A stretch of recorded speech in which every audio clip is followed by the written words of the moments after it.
আপনার কত বড় কলজা হয়েছে আমি দেখবো আপনারে।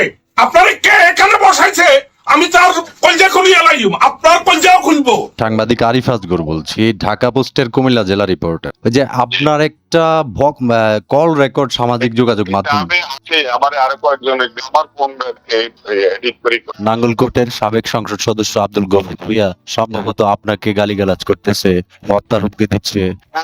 বুঝলাম তো, আমি এই বিষয়ে কথা বলতে চাচ্ছি। কল রেকর্ডটা কি সঠিক কিনা আমরা যেটা ফেসবুকে দেখছি, সেটার উত্তরই তো আমি দিলাম। এটা তো মন্তব্য, এটা তো আমি বুঝে নিব। ইয়ার ছেলের সদস্য এখন নাই সে না পরিষদে। পরিষদ দিলে কি পরিষদ দিলে যে একজন সংসদ সদস্যকে আপনি অপমান করতে পারেন না। আমি আপনার অফিসে আসি আপনাকে অপমান করব। আপনার কত বড় কলজা হয়েছে আমি দেখবো আপনারে। আপনারে কে এখানে বসাইছে আমি তার কলজা খুলিয়ে লাইম, আপনার কলজাও খুলবো। বেয়াদবির একটা সীমা আছে। একটা টোকাই যে নিছেন আপনি পেটিশন উইংয়ের কোঅর্ডিনেটর, চাকরি করে এখানে টোকাই। ঠিক আছে আপনি আমাকে বলতেন যে এরকম একটা ওই যে তদবির আছে আছে, ওখানে তো সে ঢুকতে পারবে না, তার ভাই ঢুকতে পারবে না। আপনি যে বেতার লাগাইছেন একজন করি, আপনি এটা দায় দায়িত্ব নিতে হবে। আমি কালকে আপনার বিরুদ্ধে মামলা করব। কত বড় সাহস আপনারা, আমি দেখে নিব আপনার। এখন যদি ফেরত না আনেন ওই ছেকে বলেন, মাস্টারকে বলেন বলে কিসের কোঅর্ডিনেটর তুমি দেখাও, ডকুমেন্ট দেখাও। সুন্দর বাচ্চাকে আপনাকে আমি বলছি আপনি এটা সুন্দরভাবে করেন, না হলে কিন্তু আপনার ক্ষতি হবে, আপনি অপমানিত হবেন। আমি আপনাকে দেখে নিব। আমি টোকাই না। I am not cowboy. I was law maker, I know law.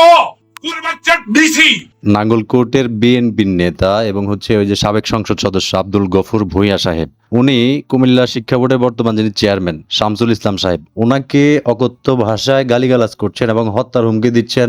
DC কে সহ উল্লেখ করে মানে গালিগালাজ করতেছেন। আমার নলেজে নাই, আর আমি উনি করে থাকেন এটা দুঃখজনক ব্যাপার। উচিত এটাতে আমাদের বিষয়ে এটা দলীয় প্রভাবের কোনো ব্যাপার আমার নলেজেও নেই। খুলে দেওয়া হয়েছে। এই সময় এই সব কর্মকাণ্ড নিয়ন্ত্রণ করা হচ্ছিল বঙ্গভবন থেকে।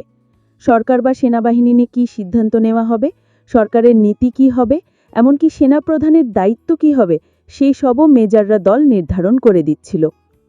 সেই সময় সেনা সদরে ক্যাপ্টেন হিসাবে কাজ করতেন মেজর জেনারেল অবসর মুহাম্মদ ইব্রাহিম।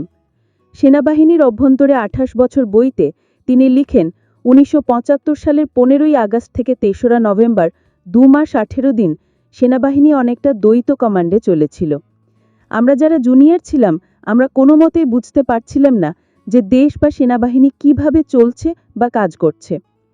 বাংলাদেশের মুক্তিযুদ্ধের প্রধান নেতা শেখ মুজিবুর রহমান সপরিবারে নিহত হওয়া এবং সেনাবাহিনীর একটি অংশের গঠিত সরকার নিয়ে তখন ডিপ্লোম্যাটিক মহলের নানা হিসেব নিকেশ শুরু হয়েছিল। যেসব মুসলিম দেশ বাংলাদেশকে স্বীকৃতি দিয়েছিল তাদের ধারণা ছিল বাংলাদেশ ইসলামী প্রজাতন্ত্রে পরিণত হবে।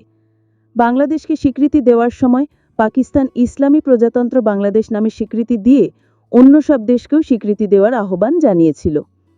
মার্কিন দলিলে মুজিব হত্যাকাণ্ড বইতে মিজানুর রহমান খান লিখেছেন, মার্কিন দলিলগুলো থেকে দেখা যাচ্ছে যে ওই সময় বাংলাদেশে মুক্তিযুদ্ধের বিরোধিতা করা কিছু দেশ বাংলাদেশকে স্বীকৃতি দিয়েছ তাদের স্বপ্নের ইসলামী প্রজাতন্ত্র বাংলাদেশের নতুন নেতাদের ক্ষমতায় টিকে রাখার জন্য।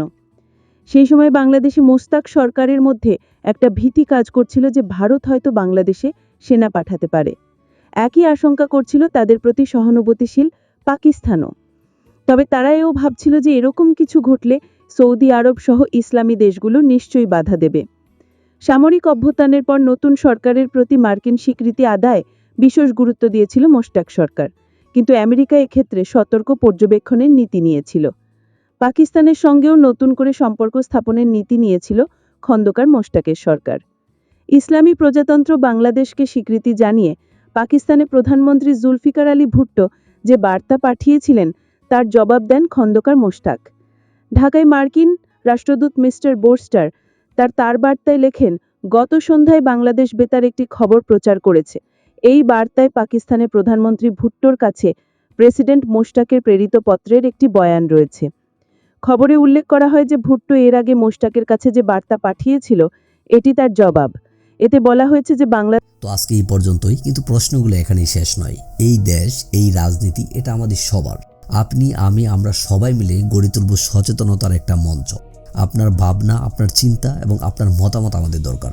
তাই কমেন্টে লিখে জানান এই মুহূর্তে আপনি কি ভাবছেন এবং আপনি কোন দিকে তাকাচ্ছেন। রিপাবলিক অ্যান্ড পলিটিক্স কেবল খবর বা বক্তব্যের জায়গা নয়, এটা একটা ভিন্ন মতের প্ল্যাটফর্ম। এখানে প্রশ্ন করার সাহস আছে, সত্যের পেছনে ছুটে চলার স্পর্ধা আছে।